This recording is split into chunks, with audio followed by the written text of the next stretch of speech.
पहले तो जो बेटी आज हमारे बीच में नहीं है, उनके साथ बहुत एक जघन्य अपराध हुआ, एक तरीके के साथ जिनकी हत्या हुई, उसके लिए बहुत ज्यादा तकलीफ है, दुख है। और जितने भी मेरे भाई बहन, महिला शक्ति, ये नौजवान बच्चे यहाँ पे आए हुए हैं, इससे ये साफ झलक रहा है कि आज का जो ये माहौल बढ़ गया, हमारी बेटियां बिल्कुल अपने आप को असुरक्षित महसूस कर रही हैं। ये माहौल बढ़ा कैसे? सबसे पहला सवाल तो यही बढ़ता है कि ये जो यहाँ का एरिया है, मैं खुद इस एरिया में पढ़ी लिखी हूँ, इतने अच्छे हमारे यहाँ के नौजवान बच्चे आज भी बहन बेटियों की इज्जत करते हैं। ये दरिंदे आए कहाँ से? सबसे पहले तो हमारे दिमाग में यही सवाल है कि ये ऐसी गंदी मानसिकता के बच्चे हैं, बुढ़े हैं, नौजवान है, कुछ नहीं पता कहां से आए वो। दूसरी बात, जब उसके पिताजी उस कॉलेज में जाके ये कहते हैं कि भाई मेरी बेटी यूं कह की गई थी कि पापा मैं फार्म भरने जाऊं हूं,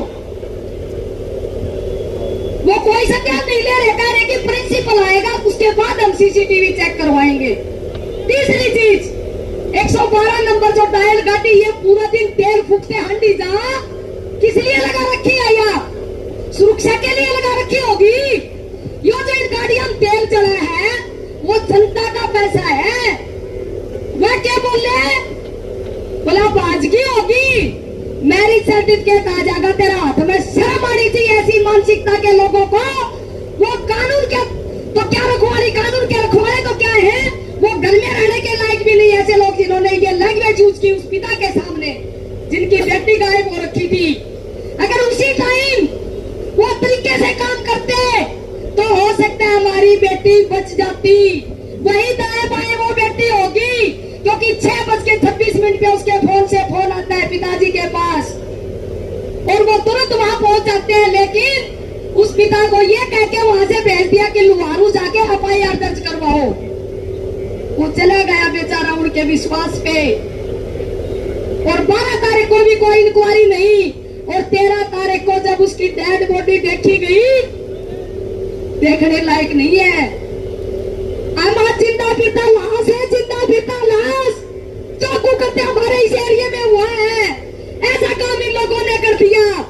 और आज मेरे सुनने में आया कि उस कॉलेज का बाहर का पुलिस की गाड़ी लगा रखी है। उस स्कूल में तो खतरा है, लेकिन हमारी बहन बेटी ने खतरा महसूस नहीं कराई सरकार ने। और क्या क्या कि पीछा छुटा हुआ है। शानी सरकार ने, मुख्यमंत्री ने बहुत बड़ी घोषणा कर दी। क्या कर दी? वो सस्पेंड कर दिए, SP का तबादला कर दिया। अरे इनकी तो सारा की गंदी मानसिकता है, किससे SP ने लिया ही होगा। इनकी मानसिकता गंदी है। अगर उन पुलिस वालों की मानसिकता ठीक होती, अपने तरीके से वो काम करते, कानून के दायरे में आके काम करते, तो ये हमारी बेटी आज हमारे बीच में जिंदा होती। सबसे बड़ा सवाल यह निशान आज इस पुलिस प्रशासन पे उठा हुआ है। शर्म आ रही है हमें। महिला थाने खोल दिए, वहां भी शकुंतला रे, वो एक महिला है, वो भी कह रही है कि मैं गई, मेरे को CCTV कैमरे चेक नहीं करवाए। अरे आपको CCTV कैमरे चेक नहीं करवाए, पुलिस प्रशासन की आईओ होते हुए फिर क्या काम कर रहे हो आप? तो ये एक बहुत बड़ी साजिश के तहत इस बेटी के साथ दरिंदगी हुई है, और इनको ये नहीं पता था कि वो इतना बड़ा काम बढ़ जाएगा। न्यू सोचिए, गरीब की बेटी है और करते दानियों काम इसने ठाकी फूके होंगे। मैं सैल्यूट करती हूँ मेरे इस यहाँ के नौजवान बच्चों को और इन बुढ़े बुजुर्गों को, महिलाओं को, जो ये आवाज उठाई इस बेटी के लिए। सैल्यूट करती हूँ उस वकील भाई को जिसने ये आवाज उठाई कि हमारी बहन बेटियां कोई खैरात नहीं है। एक पौधे की तरह पालते हैं इनको, एक उम्मीद के साथ कि मेरी बेटी पढ़ लिख के कल को किसी का घर भी बसाएगी। बहुत उम्मीदें होती है भाई बेटियों के लिए। आज ये आंसू आंखों में, बहुत तकलीफ है। इस सरकार को कहना चाहते हैं, छोड़ दो इस कुर्सी में, नहीं हो इस कुर्सी का लायक। मेरा माहौल खराब कर दिया इनने, नशा परोस दिया, और ये नशेड़ी और गंदे लोग ऐसा काम करते हैं। ना हमारी याद इसी कौन थी, स्कूल में जाया करते हैं, लेट सेट हो जाएगा